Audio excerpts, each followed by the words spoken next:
He was 2 pounds, 14 ounces, 19 inches long. He was in the NICU for 7 weeks and 4 days. He was very small, and I always tell the story, he looked like, everybody says, well, you know, what does he look like and who does he look like? So my words were, he looked like what they call a skint squirrel. All you could see was skin and ribs. But they didn't think I was going to make it. You know, I was in the hospital for a period of 7 months, I believe, and pretty much on almost life support, I guess you'd say.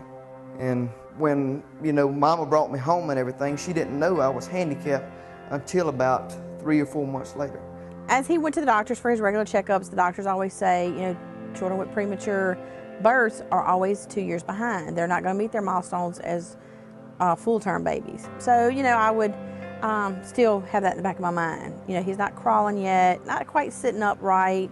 So being a young mom, first child, you know, I maybe was missing some of those things of, you know, but I kept saying, well, the doctor says, you know, he's not gonna meet those milestones because he is premature. So it's just one night I was sitting on the sofa, and back then they had the little round walkers, and he handed him a rattler to shake, and I handed it to him in his left hand, and he reached over with his right hand and took it out and was playing with it, and it's like almost like a light bulb went off. I could tell in his fingers that, you know, they're not moving quite as smoothly, they're a little bit tight. So I took him to his pediatrician and I pointed these things out, and which I was a little disappointed because the doctor should have known that when he examined him that, you know, some of the things didn't feel right.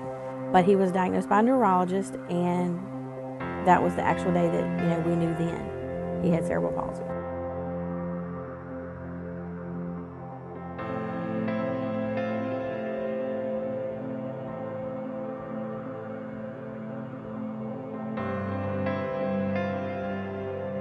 It just affects this left hand and my legs. I mean, I can walk on crutches. I use this chair for bathroom, you know, because this chair stands straight up and goes straight back down. But other than that, you know, that's all it affects. You know, I still have my speech, I still have my mind. That's pretty much all it affects.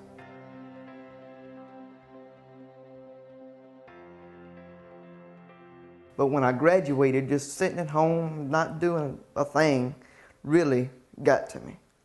I mean, I went through, I guess, a state of depression, I guess you'd say. I just wanted to get out there and do something. So yeah, it got pretty bad when I graduated, when I didn't have a job. And it was almost a year and a half before Jay went to work. Just Jay not having a job or something to get up for. He had no longer had to get up to go to school. And Jay was, at one point in time, slipping into a depression of, I want to go out, I want to work, I want to make a check, I want to, you know, I want to do things for myself. And he didn't want to live on an SSI check. He wanted to do things for himself. My mama got a phone call from Mr. Darrell. Says that there's a job here, and it's kind of a hard job and a strenuous job, but it was suspending licenses. My understanding was at the time that he graduated from high school and he very much wanted to work. It was very important to him. He wanted to be productive to the best of his abilities in the society. I was impressed with his attitude, and I was impressed with how spunky he is. I don't know what I expected, but nothing like Jay turned out to be. I tell everybody he's 100 pounds of personality. Jay's job duties are he does data entry for the police department. He enters in the tickets that the officers write on a monthly basis into the computer system, all the information from the ticket number to the names, date of birth, the violation, and the cost of the fine, which goes in and to the system and is able for the clerk to do her computer, through the computer to do a docket for the court on a monthly basis. Also, he does enters in the warrants for the violators. Once they don't appear in court, we type a warrant on them and Jay puts them into the computer, and also shows up for the clerk to be able to create a file for them. He's just a great employee. Forget the disability. I mean, and Jay comes in here, performs the job that he's assigned.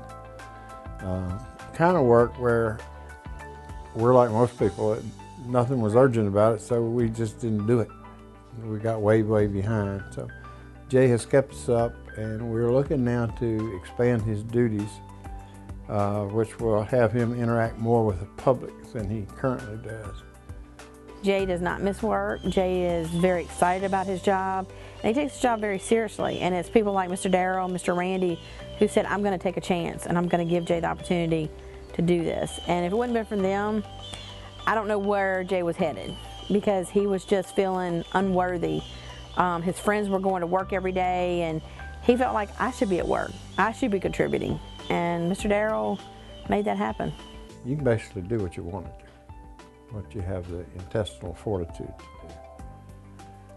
And to my knowledge, Jay's never felt sorry for himself a day.